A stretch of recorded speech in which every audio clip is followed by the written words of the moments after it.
अस्सलाम वालेकुम नाज़रीन, प्रोग्राम कराची टुडे और मैं हूं आपका मेज़बान बिलाल खान। सबसे पहले बात की जाएगी कल होने वाले ज़िमनी इंतखाब के हवाले से। कौमी असम्बली के हल्का NA 240 के अंदर ज़िमनी इंतखाब के लिए तैयारियां मुकम्मल कर ली गई हैं। 25 उम्मीदवार मैदान में आ चुके हैं और मंगल की रात 12 बजे ये मुहिम ख़त्म कर दी गई थी और अब देखना यह है कि कल क्या फ़ैसला होता है। तमाम सियासी जमातें इस वक्त आमने सामने हैं। ख़ास तौर पर जो पॉपुलर वोट्स के लिए जमातों को तस्वुर किया जा रहा है उसमें तहरीक लब्बैक, MQM, PSP और पीपल्स पार्टी समझी जा रही हैं सबसे आगे, और PTI ने इसमें बाइकआउट किया है। इन तमाम चीज़ों के हवाले से बात करेंगे कि इस हलके के अंदर मसाइल क्या हैं। माजी की अगर बात कर लें तो इसमें जो MNA थे डिप्टी मोहम्मद इकबाल साहब, वो इस दुनिया से रहलत फरमा गए। उसके बाद ये इंतखाबात होते दिखाई दे रहे हैं। इसी पर बात करते हैं। चीफ रिपोर्टर असद जैदी हमें ऑन कॉल ज्वाइन कर चुके हैं। असद, जानना चाहूँगा, इंतखाबात की तैयारियाँ मुकम्मल कर ली गई हैं, क्या इंतजामात किए गए हैं कल के लिए?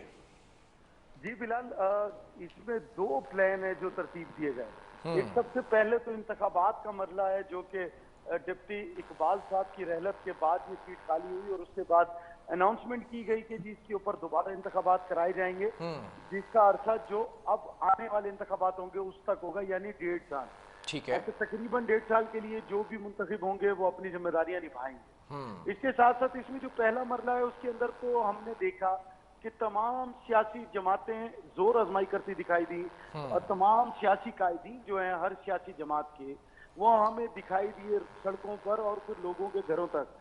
इस मुहिम में जहां पर इंतखाबात की मुहिम शुरू की गई, वहां पर एक जोश और जज्बा तमाम पार्टियों की तरफ से देखा गया।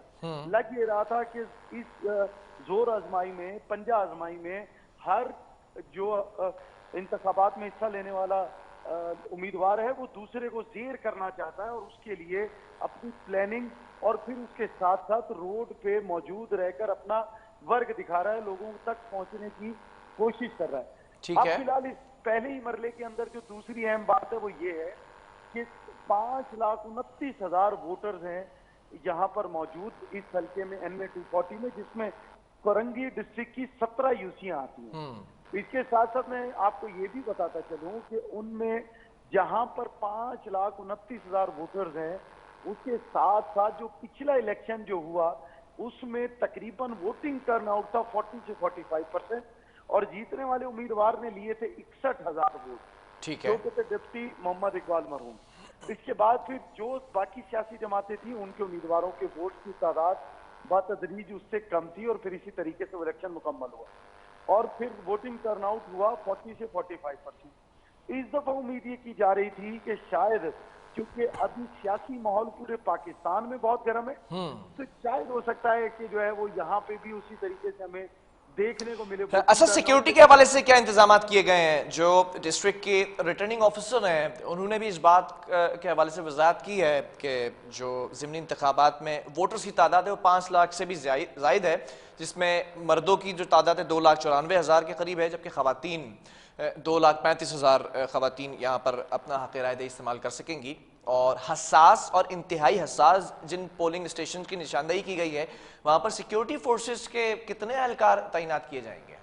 देखिए बिलाल, यहाँ पर जो सिक्योरिटी अब हम बात करेंगे, पहला मरला था कि इंतखाबात की तैयारी, दूसरा मरला है कि सिक्योरिटी के लिए एडिशनल IG कराची ने बाकायदा तौर पे प्रेस कॉन्फ्रेंस करके नंबर भी दे दिए कि 1500 के करीब एहलकार तैनात होंगे और उसमें 303 पोलिंग स्टेशन आएंगे, जिसमें से 209 को इंतहाई हसास करार दिया है और उसमें बाकायदा तौर पर उनके नंबर भी दिए हैं। देखिए, जो जहाँ सबसे ज्यादा हसास है वो है लांडी का एरिया, जहाँ पर ठीक है। 199 पोलिंग स्टेशन को हसास करार दिया है। उसकी वजह यह है कि ये मरकज है, यहाँ TLP का भी मरकजी कैंप है, अच्छा। यहाँ पर PSP का भी मरकजी कैंप है और इसी तरीके से MQM और उसके बाद MQM हकीकी का भी ये मरकजी कैंप, वहां पर कैंप मौजूद है। ठीक है। इसके बाद अवामी कॉलोनी में 52 और करंगी में 30, जमान टाउन में 2 पोलिंग स्टेशन। फिलहाल 1500 के करीब एहलकार तैनात किए जाएंगे। अच्छा।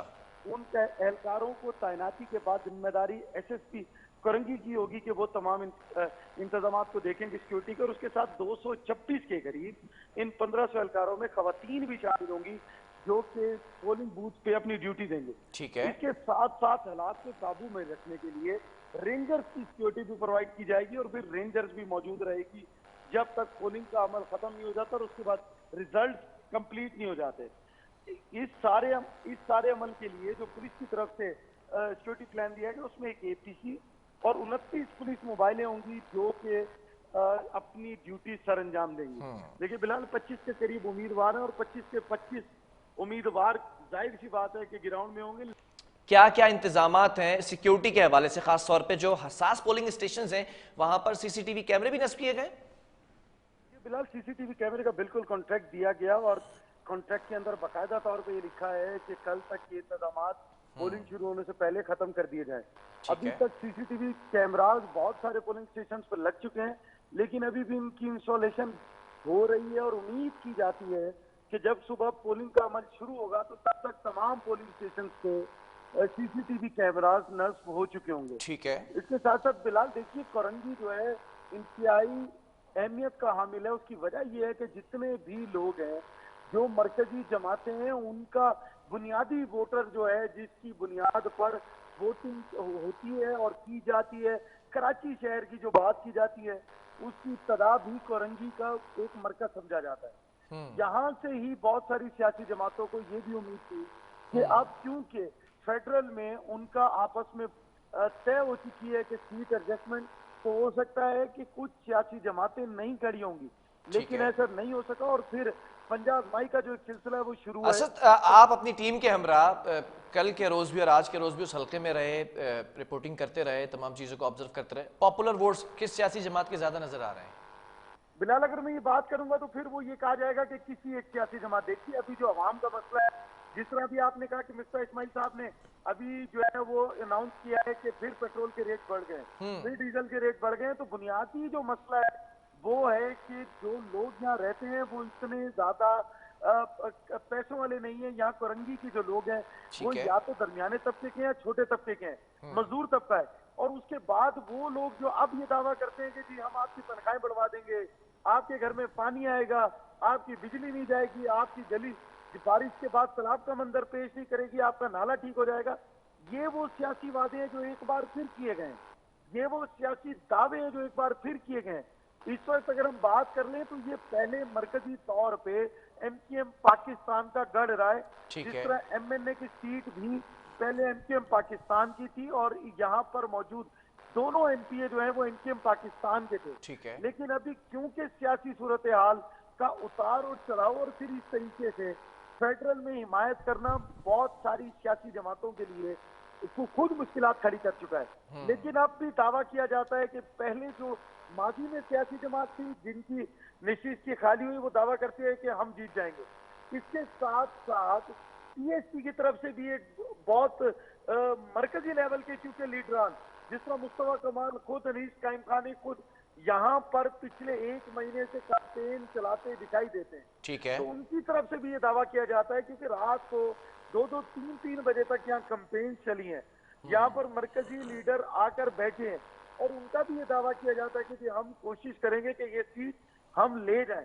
ठीक है। इसके बाद क्योंकि लांडी का इलाका, लांडी में रिहाइश है आफाक अहमद साहब की और आफाक अहमद साहब एमकेएम हकीकी के सरबराह हैं और फिर वहां पर भी उनका भी ये दावा है क्योंकि उनकी रिहाइश वहां पर है कि उनके कैंडिडेट जो है वो जीत जाएंगे क्योंकि वो वहां पे मरकजी जितनी भी वोटिंग होगी वो वहां होगी तो उनकी जो है वहां पे गिरफ्त चले।